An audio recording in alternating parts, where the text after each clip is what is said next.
Well, thanks for joining us today to our first in our three-part series about capital campaigns. We're just excited that you're here with us today. I'm Paul Alexander. I'm the Missioner for Development and Financial Stewardship here at the Episcopal Church in Colorado, and it's wonderful to be with you today. And I am Tracy Meppy. I'm the Coordinator for Faith Formation and Development, and I work closely with Paul. We're very excited to have with us today Dennis Green. He's with the Church Development Group. Dennis this is our second webinar series that we've done with Dennis, and he's been working in the diocese and in the diocese all around the United States, including a major capital campaign with the Episcopal Church in Iowa, and it's just been great partnering with Dennis, and also Meredith is behind the scenes here, also on his staff working with us to do all the technology today. So we're really grateful to have Dennis. Dennis, welcome, and can you tell us a little bit about church development? Well, first of all, thank you, Paul. Thanks for inviting me to be part of it. Perhaps it is my weak ego, or perhaps it's just a function of being old, but it is just such a pleasure to share what I have learned over the decades of my career, to give away what I've learned, and hopefully the people who are listening will benefit a little bit and their life will be a little bit easier than mine. That's my fond hope. Well, that's great. Speaking of giving away, I'm going to do a little shameless advertising for you here, Dennis, because we have copies of your great book, The Stewardship System, and anybody that would like a free copy will be happy to send it to them. It's a great book and great process. Well, great. Well, thank you. Well, I've been several decades, I guess in 92, so what does that make that 27 years of doing this, and a couple hundred churches in their capital campaign. So I feel like I've learned a lot, and I have great coworkers who help collect data. We're all kind of data nerds, so we can share lots of what we've learned just to make the lives of the people we seek to serve a little bit better and a little less stressful. So it's a pleasure. Thanks for inviting me. Yeah. Excellent. Our webinar today is about 30 minutes long, and we'll follow that with a 15-minute Q&A session. But I encourage you, as you think of questions, to click on the Q&A icon at the bottom of your screen and go ahead and submit your question so you don't lose track of it. And then we'll address those at the end. Great. So let's start with prayer. Almighty God, you have created the heavens and the earth and made us in your own image. Teach us to discern your hand in all your works and your likeness in all your children. Through Jesus Christ, your Son, our Lord, who is alive and reigns with you, and the unity of the Holy Spirit, one God, now and forever. Amen. Amen. Thanks, Tracy. So we've got a pretty full-packed agenda today. We're going to start and do an overview of just kind of what is a capital campaign, and then talk about how much you can expect from a campaign, how much it's likely to cost, and then the different roles that will appear in a campaign. So, for example, the role of the clergy, the role of different members of the congregation, and also when should you have an outside consultant? When might you be able to inside, and then we'll kind of wrap it up and prepare for the next one. So looking at this list, it seems like the prospect of a capital campaign is pretty daunting. So how do we even start? To you, Dennis. Well, a lot of people are unfamiliar what the heck a capital campaign is. And so just to facilitate the ease of identifying what is this thing, it's usually an anomaly. It's not something that's done every day in every church. On average, a church might do one every 10 years. I've worked in some churches where it's been 50 years since they did their last campaign. So they're unusual. It requires discernment in advance and a great deal of action. But the whole point is to take a big step towards a church's vision. So there's usually the four possible focus. It could be to build or restore a building, to pay off debt, some new ministry initiative, or perhaps endowment.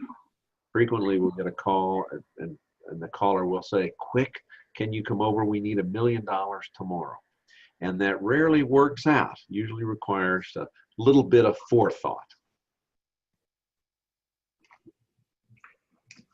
So what are some of the steps to getting started? Well, I know that we're going to cover this. Are we going to, is the next webinar a week from now? Am I right? Right, and we'll cover this, in depth for that one, right? Okay, we can spend a whole half an hour just on this subject next week. But in general, you have these 4 steps, and the first one might take you a year to do. The creation of a vision. So this definition of our ideal future success. In the corporate world, they call it strategic planning. This is something that the vestry needs to guide. And my advice is to open your arms for involvement from everybody in the congregation. Scott Peck wrote a really wonderful book called Different Drum, and it's about community building. He said there's no greater thing that we could do as a community of faith than to engage everyone in the creation of the vision for the congregation. The second thing you've got to do is come up with at least a ballpark budget of where the money is going to go and how much money are we talking about. And that takes a little bit of work, but fortunately there are experts that we can consult everywhere. Ideally, it'd be great if you had a building committee that really could dig in and measure square footage and get bids on different items. But before anybody will ever give a dime, they really need to know where the money is going to go. The third thing that there's a standard best practice is called a feasibility study.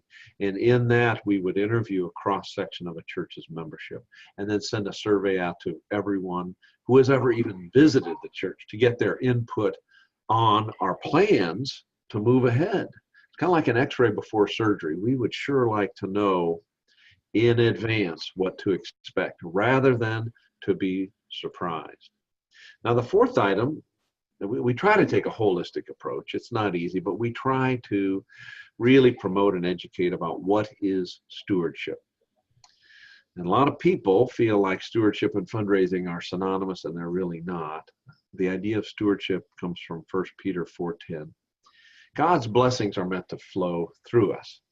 So even though a church capital campaign might ask everyone for 3-year pledges, we really want to focus on prayer and discernment. And beyond that, we want to engage everybody in the congregation.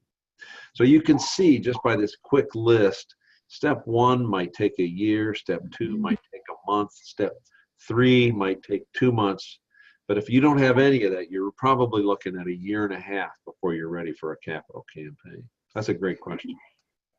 So, and then we just had one question too that said, will these slides be available? And yes, they will. So you don't have to write everything down. We'll be able to actually, view the slides later, as well as the materials and the videos themselves. But so Dennis, speaking of stewardship, we have this thing called tithing in the church. But can you expect people to tithe to this, or what are some of the industry norms? What can we expect as far as participation and how much people would actually pledge for something like this? Well, that's a really good question, Paul. A lot of people don't know, but the average Episcopalian gives 2% of their income to their church on an annual basis. That's kind of funny because we talk about tithing a lot, but only 5% of the population actually does tithe. Now, on your screen, it says 2 to 5%. Normally, a person gives 2% of their income. During a capital campaign, Yankelovich, Skelly and White discovered a couple of years ago that people are willing to double their giving if there is a beginning and an end, if it is for a special cause. So in many circumstances, churches that we serve, giving doubles for the course of 3 years. So that means, bottom line, that we can raise 2 to 3 times annual giving in 3-year pledges. Now, the factors that influence that level of generosity are these 3 things. Was a person involved in decision making? Do they see the value of the church in their own life? There's really, as a guy who does brain scans on people who are generous and ask questions about where do you see the church in terms of the fabric of meaning in your life. So if they see the value of the church in their life, they're going to be more generous. And then tying this to their sense of legacy and contributing to something of a big picture long-term impact. Those are essential factors. And Dennis, on that 2 to 5%, does that include, like, I tithe, but I don't confess I don't give all that to the church. I give that to other nonprofits, and I'm always kind of debating how much should I give to the church, how much should I give to some of these other great causes. So how does that 2 to 5% fit in with some of those other great things that I want to give to? Well, Paul, I would hate to accuse you of being normal, but that is a very normal thing for most of our constituents. Most of us give to 5 different nonprofit organizations. The first and most important one is our church, and that gets the biggest gift by far. So the other 4 other charities, usually they receive cumulative amount that is less than the amount that we give to our churches. Churchgoers tend to be the most generous people among all. So we are very fortunate. Now, on the downside of that, the trend line in the analysis of philanthropic statistics says the church portion of the pie is shrinking. And I lament that, since there are a growing number of people who do not have a church home. Used to be half of all donated dollars went to churches. Now that number is closer to the 40% mark. So should we talk about competition? I don't know, but certainly people are giving to things other than their church. And we in the church world have really got to be better at this stewardship and fundraising business. Yeah. Thanks. Well, here's the question we probably all want to know, and that is, how much can we expect to raise in a capital campaign? Well, we do have a couple hundred churches in our sample, and we've raised about 250% of annual giving in 3-year pledges. As we look back across the past 20 years, that's a pretty consistent average. Now, again, that's averages. The worst we have ever done is to raise 100% of annual giving. Right now, one of our co-workers, Daryl Prater, is in the midst of working at St. Augustine Episcopal Church in Omaha, Nebraska, where he and Rector Ben Varnum, and I think that's the interview we're going to share with people. I think they're in the middle of it, and I think they are at the moment of having raised 4 times annual giving, 400% of annual giving. But you can't count on that. 200 to 300% is probably more normal.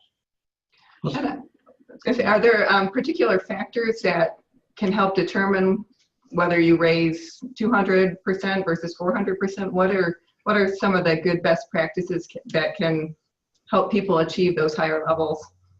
Yes, and that is a really good question. So the worst thing to do is just ask. So it's a lot like farming. So if you plant the seeds and cultivate the crops, you're going to have a more bountiful crop.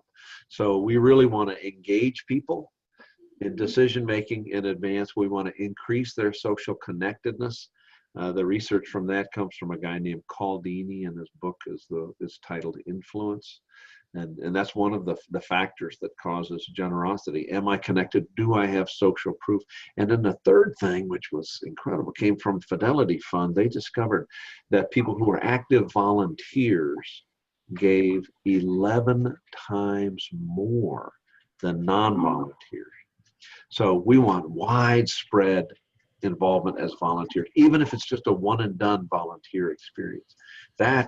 These 3 factors are life and death in a capital campaign. So frequently a capital campaign doesn't look like a fundraising activity. It looks like a community building activity, which makes it usually pretty fun. That's a huge different perspective. I like that. So it really is a community engagement, exciting time to be together. Yeah, it really is. But both my undergraduate and graduate studies were in organizational development. And I like the book Good to Great. Great leaders don't come in on a stallion waving around pistols. That's a bad metaphor for leadership. The best leaders are facilitators and listeners and engagers. That works in corporations, as was proven in that book Good to Great, and it really works in a church capital campaign as well. We'll have to do a future seminar on leadership. So Dennis, if you do this right, it sounds like it's going to cost us a bunch. So can you talk a little bit about, the fee structure and what this really will cost to do it right?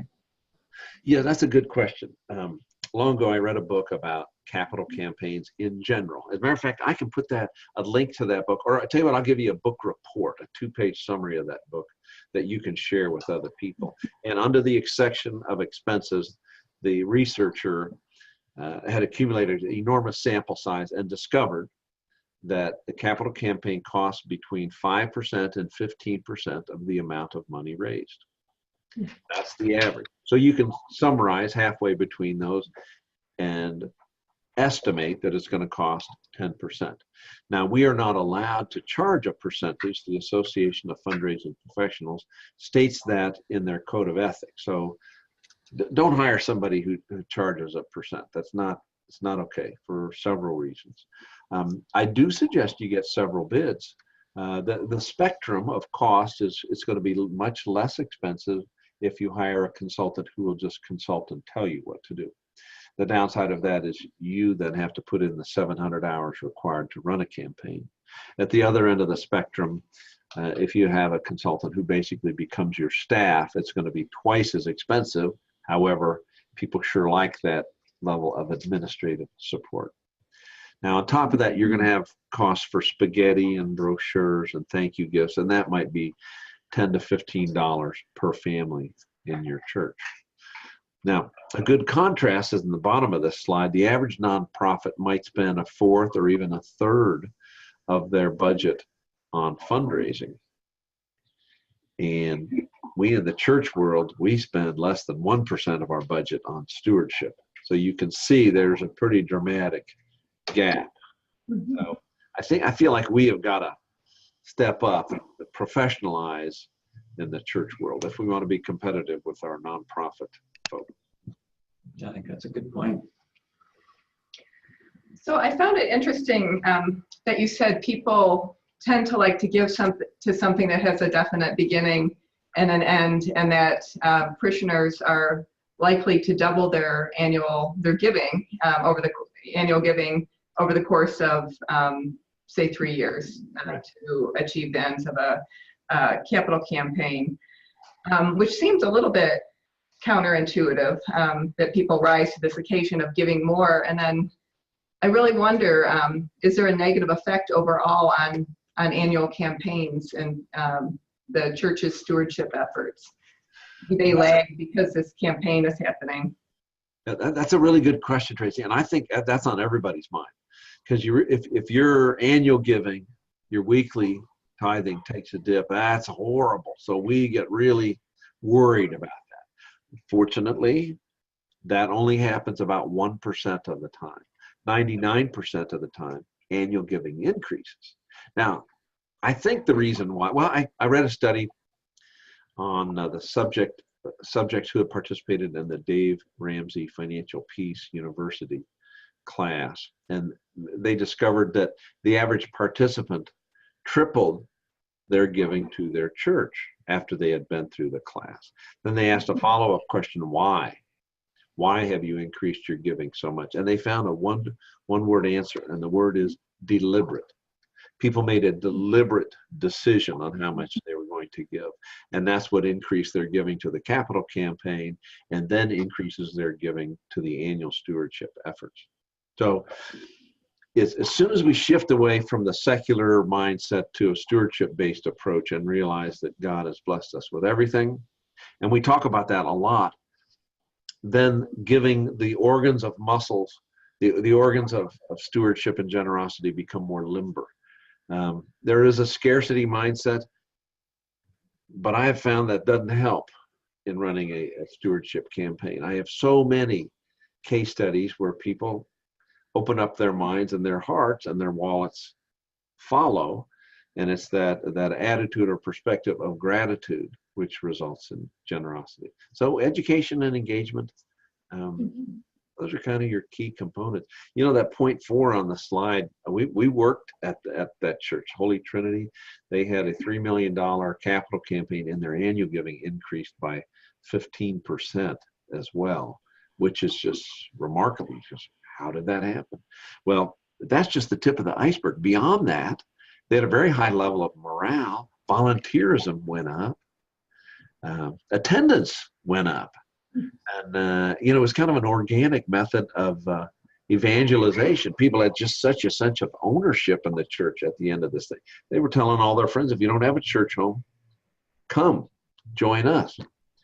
There's a guy who got a Nobel Prize a couple of years ago for writing a book called Thinking Fast and Slow. He created the field of behavioral economics. And we try to learn from those secular sources. What can we do to improve the health of a church? And I will tell you, engagement is really the key. Education and engagement. What can we do to connect people with the church more holistically? That seems to be the key.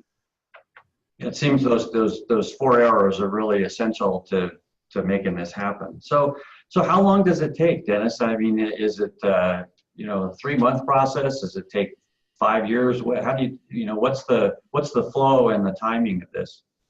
Okay, so if you do a good job of the visioning process, that might take a year. At a minimum, visioning is going to take you 3 months. So if you haven't even started on that, at your next vestry meeting, just pull everybody together and say, look, this is a healthy best practice.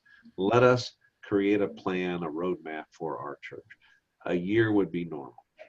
A feasibility study might take you only 6 weeks. That's kind of the average. If you've got a gigantic church, maybe it takes 2 months. If you're an average church, maybe a month to 6 weeks. The capital campaign itself takes about 5 months because you're going to have a massive communication effort. You're going to have a massive volunteer organization effort. You're going to have a whole lot of social, fun events. You're going to engage everybody in prayer, and all of that is before they're asked for a pledge. So you can see from that Gantt chart on the right that it's a ton of details.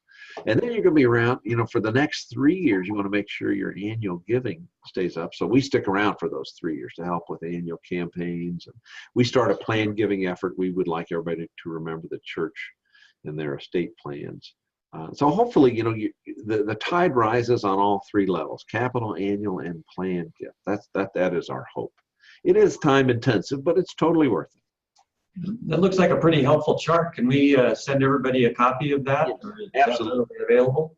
Absolutely. And we have more stuff like this that we can give away at our website, church-development.com. So we have all kinds of free church capital campaign information, including a book on the subject and samples.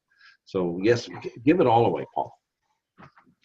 This, I'm kind of curious. This is a pretty long process. If you look at starting with visioning and then 3 years of collecting pledges, is there a way to shortcut this? Like, I'm especially looking at that visioning piece and wondering, can people just start right off with the feasibility study, and what would be the positive or negative effects of that? Well, I worry about that. I am not a farmer, but I am a gardener. And I have not found a lot of success at rushing things through, which is kind of that's kind of a human orientation. Get her done is generally a good idea, but I think it's more important to get it done right than to get it done quick. Because it's really hard to do a do-over. I remember a church not very far from here came to one of our workshops. They got a lot of information like this, and they decided to circumvent it all.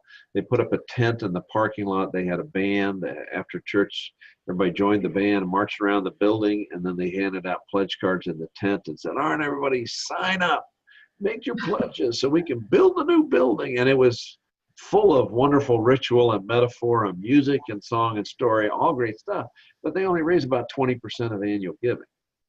So it really is fairly tedious, hard, long work, kind of like farming.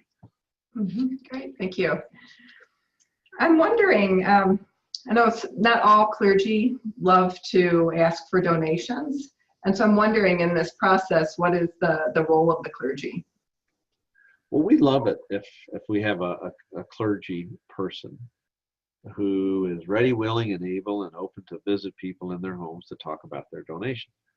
Most clergy do not feel comfortable with that. So we rest on, number one, they have got to maintain the spiritual focus and talk about discernment and teach us from the pulpit about discerning God's will.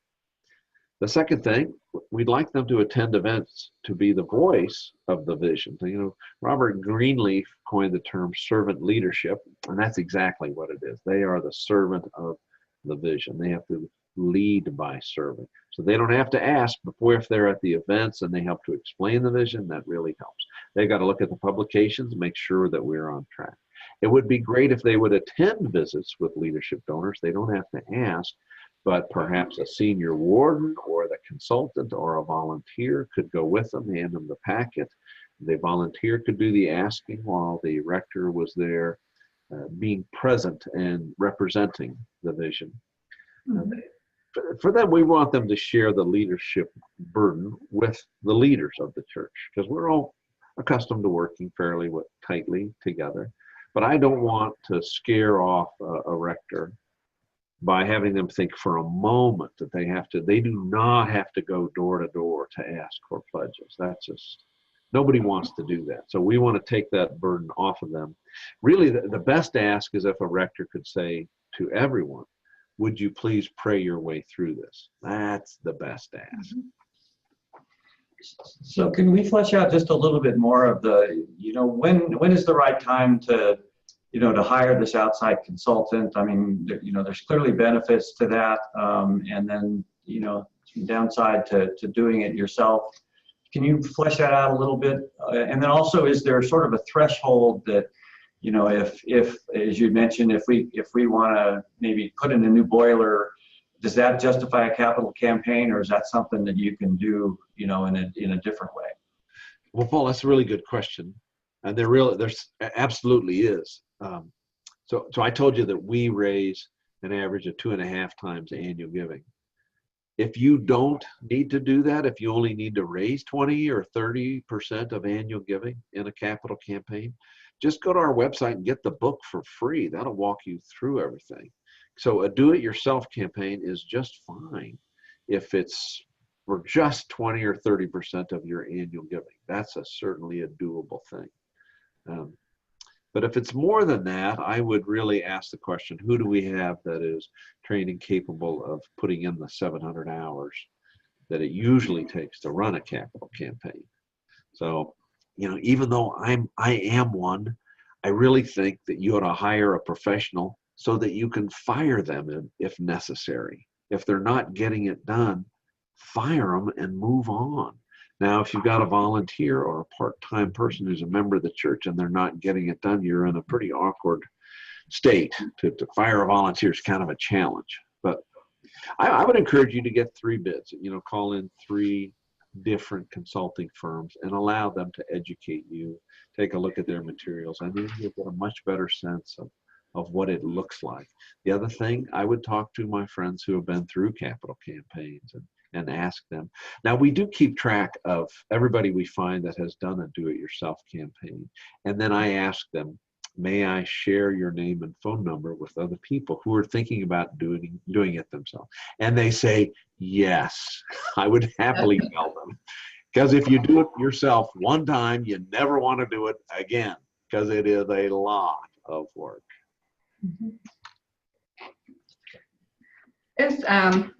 I think I heard somebody say that when you do hire a professional firm, you're more likely to raise more money. Could you speak to that a little bit? Yes, I think that we should learn from history, and there have been many, many churches who have done it themselves, and many churches who have hired professionals. So when you ask a denominational leader like you too, what their recommendation is, most denominational leaders do not hesitate. They say, please hire a professional, because in their experience, they have seen churches who have done it themselves versus having a pro to assist them. And by far, it comes down very strongly, hire a pro, it's less headache, and they more than pay for themselves. Like frequently, we will more than pay for our fee just in our 3-year follow-up, because we shoot for increasing annual giving by 10% per year. So if you put the capital campaign aside, the economics are, in the long run, it's really evident that you're getting at least a 10-to-1 return on investment. Our lifetime return on investment is 25-to-1. For every dollar we've been paid. We've raised $25. So I feel like it's a pretty good investment. But nonetheless, I would encourage everybody who's watching this to get 3 bids, talk to 3 different consultants, and judge for yourself. Thank you. So we're about at the end of our 30 minutes, but we did want to leave some time for question and answers. But we do recommend one video. There's a great video of Father Ben Varnum of St. Augustine's in Canterbury in Nebraska that Church Development has done, and we recommend listening to him and listening to his experience really around the whole gambit of the capital campaign. So we'll share that with you, and we'll get to that link so that you can see more. But we do have some, at least it looks like we've got at least one question here, and I know we've had some, but the one question that we have is, do consultants usually get a flat fee or a percentage? I think you answered a little bit of that, but can you talk a little bit more about that, Dennis? Yes, it's a flat fee, and you should collect bids from several different firms, just as if you would collect bids from a plumber or a roofer or an electrician. They should be able to share with you a list of many churches that they've worked for, and they should give you a real concrete, all-inclusive bid that's kind of set in stone. So we're not really allowed by the professional association to charge a percentage. So I would be a little skeptical about somebody who came at you with that approach. It's just it has never worked out. And can you do it in sort of stages? So, for example, we've talked about the feasibility, the feasibility stage where you go and see if this is actually realistic. And so, should you contract, say, first for that, and then for the campaign itself, and then because I can imagine that you do a feasibility campaign and you recognize that, wow, the capacity or the will just isn't there on the part of the congregation. Can you talk a little bit about that? Yes, that just happened to me. We had a church in Phoenix, and we went down, did a feasibility study. I think we conducted 30 interviews, and then we mailed out and emailed out and put on their website and had paper copies. And so we got many people involved in the feasibility study survey, and the answer was no, don't move ahead. And I was really bummed out because I thought I was going to be able to go to Phoenix all winter long. So I'm really sad about that. But about 1 out of 15, the answer does come back no, and the reasons are always varied. Sometimes the answer is no, it's going to split the church. Sometimes there's just not enough information. Sometimes people just haven't been involved. And so those answers might be not yet. So we might have to go back to the drawing board. But boy, a feasibility study is just so helpful. It's totally an x-ray before surgery. Might be 60 pages long. And you would read every single one of those comments. We read them and then we count comments. So we really get some good insight. So anyway, you're forgive me for a long answer, but we do recommend kind of a 2-step process. So an agreement that would cover the feasibility study.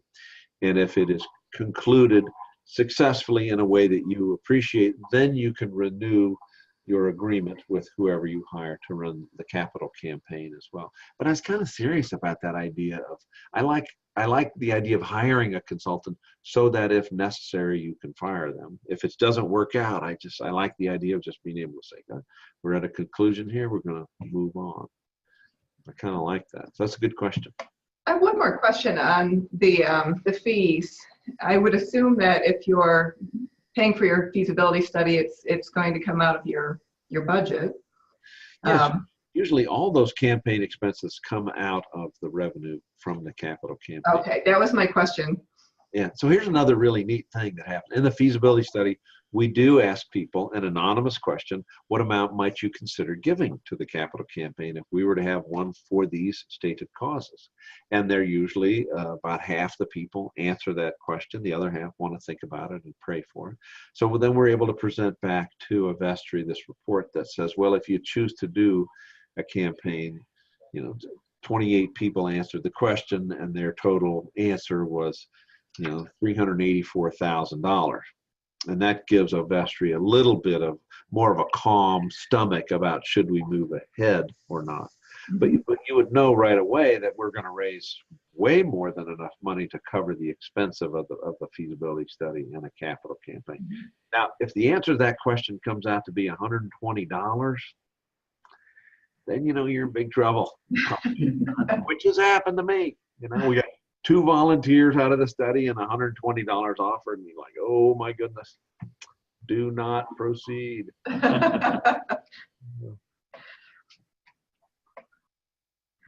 I guess another question is, we've talked about some best practices here. Is there kind of a one-size-fits-all approach to a capital campaign? Absolutely not. I think that would be a disaster. I really think it's very important to tailor the capital campaign to the unique personality of the church. And really, there's 2 ways to do that. One is you learn about the unique challenges that you have from the feasibility study, because you ask so many questions and you record all the concerns and reservations that people have. So that really tells you what to do in the campaign. And then the second thing is that we really suggest that you have a lot of volunteers, and we suggest that you have 6 volunteer teams: prayer, event, thanks, youth, ambassador, which is the human contact, and communications. And those 6 volunteer teams tailor the campaign to the unique personality of the church. So they spend a lot of time working, designing the campaign hand in hand with the consultant. The consultant's really kind of the servant of the campaign. So they take notes and send reminders. They do drafts of brochures. They're constantly updating the calendar. But to tailor it is really a lot of work, which is kind of a segue to a question that I got that popped up here, which is, I guess we kind of answered this. Who does all this 700 hours of work? Well, really, unfortunately, it's more than that. 700 hours is the person who's the manager of the campaign. And then beyond that, you've got these 6 working teams. Well, they're going to put in hundreds of hours. A typical working team would meet 3 times, or if it's the ambassador time, ambassador team might meet twice. The communications team might meet 5 times. The events team probably will meet once a week over a glass of wine because they're extroverts and they love each other. But the average team is going to probably meet 3 times, once a month or once every month and a half during the life of the campaign. Now, that is not an overwhelming burden. Now, if you take 10 people on a thanks team and they meet 3 times for 1 hour each, all of a sudden you're up to 30 hours, and that's a lot of time. So together we can accomplish a lot, but it kind of does point out the role. I mean, to have a manager coordinating the many details is really, really important. So you got to hire somebody who's pretty good at detail follow through. Mm-hmm. Well, that's great, Dennis. This has been really, really helpful. And I think we've got 2 other seminars coming up. So if Tracy's going to tell us a little bit about that. Yeah, first of all, I wanted to let everyone know that this webinar will be posted on the diocesan website, episcopalcolorado.org. Under Congregational Resources, Development and Stewardship, there's a capital campaign page there that we've been adding resources to. So if anybody missed this, please refer them to the page there. Next week, we will continue this discussion, really focusing on the steps that Dennis talked about that you need to do before you get started on the capital campaign itself. So that'll include things like the visioning, the feasibility study, starting to think about some volunteer needs. And then we're going to take a break, as is fitting for Ash Wednesday. And then we'll resume on the 13th of March, really talking about the capital campaign itself, the nuts and bolts, the time frames, a little more about the budgeting for that. How do you actually transition from raising money to getting all those projects started, that kind of thing. So we hope you will join us for those as well. In the meantime, if you have any questions, you can email Tracy or me or probably Dennis, and we'll be happy to answer those as we go forward. So thanks for joining us today, and we'll see you next time. Thanks, Paul. Thanks, Tracy. See you next time. Bye-bye.